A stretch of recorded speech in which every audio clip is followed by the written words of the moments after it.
यी दुटा फरक दृश्य एक दिन के अंतराल में जनकपुर धाम के राराब कैंपस में खिंचल गेल दृश्य सब अछि। एकटा में शनि दिन सोबियो निर्वाचन के लेल मनोनयन के क्रम में कैंपस में देखल गेल तछार मछार के दृश्य अछि त दोसर दृश्य रवि दिन भोर में वही कैंपस के एकटा कक्षा कोठली में पढ़ाई भ रहल बेर के अछि। इहे दुटा दृश्य से पता चलैत अछि जे राराब पढ़ वाला विद्यार्थी के रोजाई आ उत्साह में पड़ैत अछि कि राजनीति करऽ वाला के।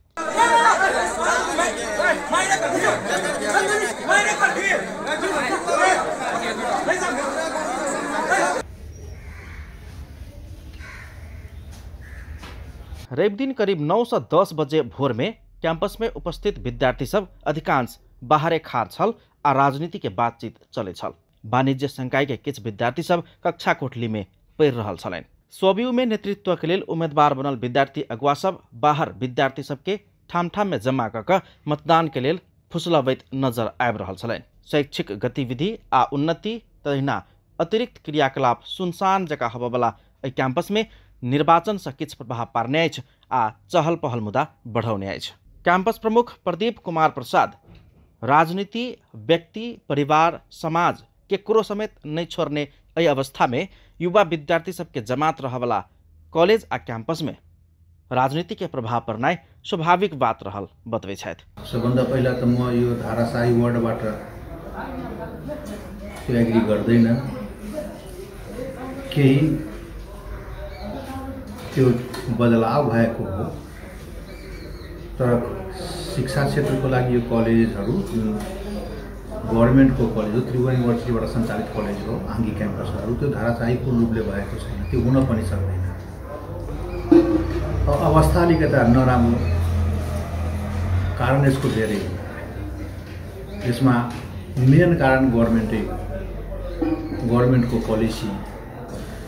अब जुन कार्यक्रमहरू सरकारी स्तरमा राराब क्याम्पसमा इक्जाम्पलको लागि चलिरहेछ त्यही कार्यक्रमहरू निजी क्षेत्रमा त्यो निजी कलेजलाई सम्बन्धन दिएर सरकारले चलाइराख्नु भएको। जस्तै कुरा गर्दा बैचलरको हामी कुरा गर्छौँ, एउटा छोटो इक्जाम्पल दिन चाहन्छु। बीबीएस को पढाइ मैनेजमेंट साइड को यो बीबीएस बैचलर लेभल 4 सालको जो एजुकेशन हो पहिला राराब क्याम्पसमा मात्र थियो।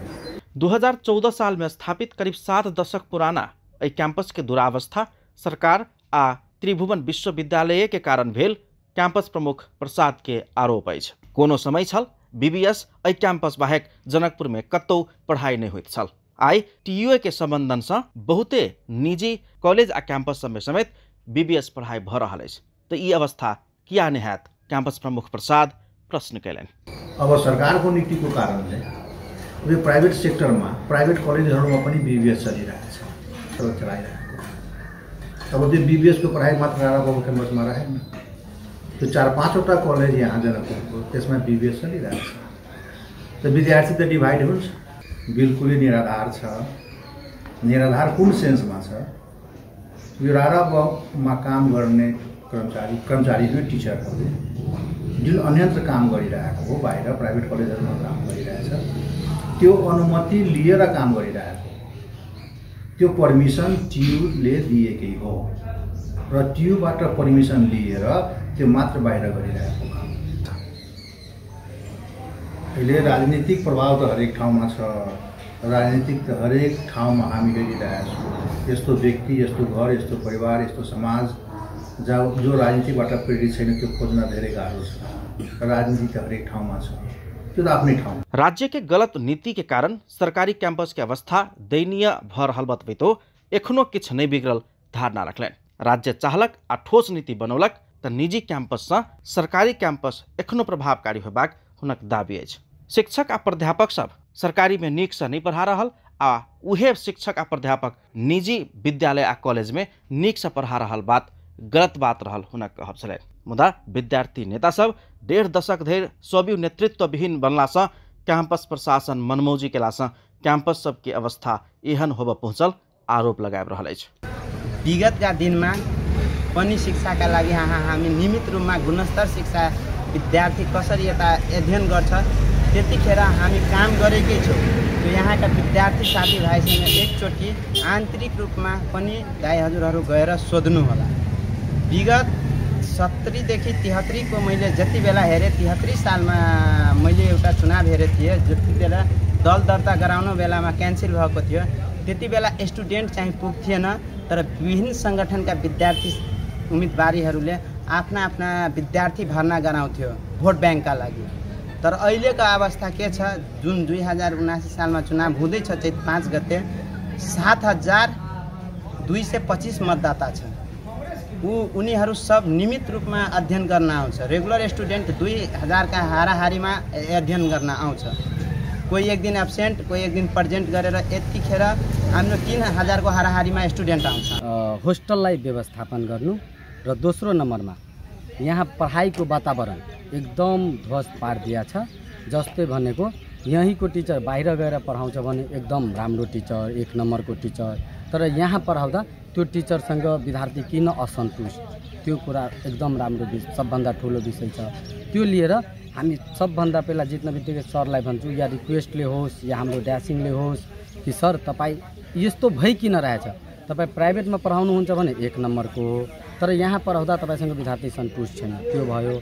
यहाँ टोयलेटको वातावरण एकदम दयनीय हो के, र केटीको लागि त एकदम भन्नै मिल्दैन। अहिले पनि आए केटीको क्लासबाट बिएडबाट त मलाई भनिरहेछ, दाइ हेर्नुहोस् न टोयलेट छ, डस्टबिन छैन। सोबियू निर्वाचन में सभापति के दलीय उम्मीदवार सब कैंपस के दुरावस्था के कारक शिक्षक आ लापरवाह कैंपस प्रशासन के केंद्रित कर अपन अपन चुनावी एजेंडा प्रचार प्रसार कर रहा छन्। हाम्रो के छ भने यहाँ टिचर टाइम आउँदैन, शिक्षक टाइम आउँदैन। हामी त्यसमा हाम्रो ध्यान आकर्षण हुन्छ र विभिन्न जसरी भौतिक संरचनाहरू हुन्छ, भौतिक संरचनाहरूमा पनि हाम्रो पहलमा जे हुन्छ त्यो हिसाबले हामी अगाडि बढ्छौँ र शिक्षकहरू विद्यार्थीहरू जसरी अहिले 8000 एडमिसन भएको छ, तर रेगुलर विद्यार्थी 1000 आउँछ। हाम्रो पुरा जोड हुन्छ कमसेकम 75% एडमिसन लिने विद्यार्थीलाई एक्जाममा हाजिर गराओस् र आउने दिनमा हामी पुरानो रराबाको जुन इतिहास थियो त्यो इतिहास कायम गर्नलाई हामीलाई जे गर्नुपर्छ, चाहे शिक्षकमा हो, भौतिक संरचनामा होस्, विद्यार्थीहरूको अनुशासनको कुरा होस्, त्यसमा हाम्रो पूर्ण एजेन्डा रहनेछ, हाम्रो पूर्ण समर्थन रहनेछ। विगत दिन से 14-15 साल से चुनाव नहीं भरल रहा कॉलेज में। कॉलेज के अवस्था परिस्थिति पूरे खराब है। मैनेजमेंट तक पूरे पैसा कमाओ करना ये अभियान चले मात्र हम उम्मीदवार ये दिए चाहे कि हमारा चुनाव जीताओ, हमार परिवर्तन रहते सबसे पहले कि कॉलेज के मैनेजमेंट सुधारबे, प्लस ये जो चोरी वाला बिहार बोर्ड जी का जे रहा कॉलेज के सिस्टम बनाल गया है कि हम बंद करबे। दोसर बात ये जे हॉस्टल के सुचारू कर पड़ते, अपांग के कोटा लायल जते, एहि चीज सबके लिए हम अपन उम्मीदवार दै छी। प्लस एहि कॉलेज के परिस्थिति ठीक करे के लिए दिल जान जे कर पड़ते गौतम यादव हरदम के लिए रेडी रहते। जनकपुर धाम के समाजसेवी आ दाता परिवार रामस्वरूप शाह आ राम सागर शाह तथा हुनक परिवार सब अपन निजी करीब 69 बीघा जमीन दान कक करीब 7 दशक आगू स्थापना क देने ई कैंपस जनकपुर धाम आ धनुषा के मात्र निभ नेपाल के दर्जनों दर्जन जिला के साक्षर बनेबाक काम करने रहितो जीर्णोद्धार आ संरक्षण के अभाव में दयनीय अवस्था में पहुंच रहा है। भवन सब जीर्ण अस्त एखन रहल संरचना के संरक्षण, सरसफाई तथा सौंदर्यकरण के अभाव से कैंपस के हाल बेहाल है। आब देखबाक ये जे राजनीतिक लेल तछार मछार भ रहल सोबियू निर्वाचन के बाद विद्यार्थी नेता कैंपस के सुधार करबाक लेल अगाडि बढ़त कि अपन राजनीतिक दल के नेता सबके चमचागिरी करे में। Upon television bureau Janakpur Dham.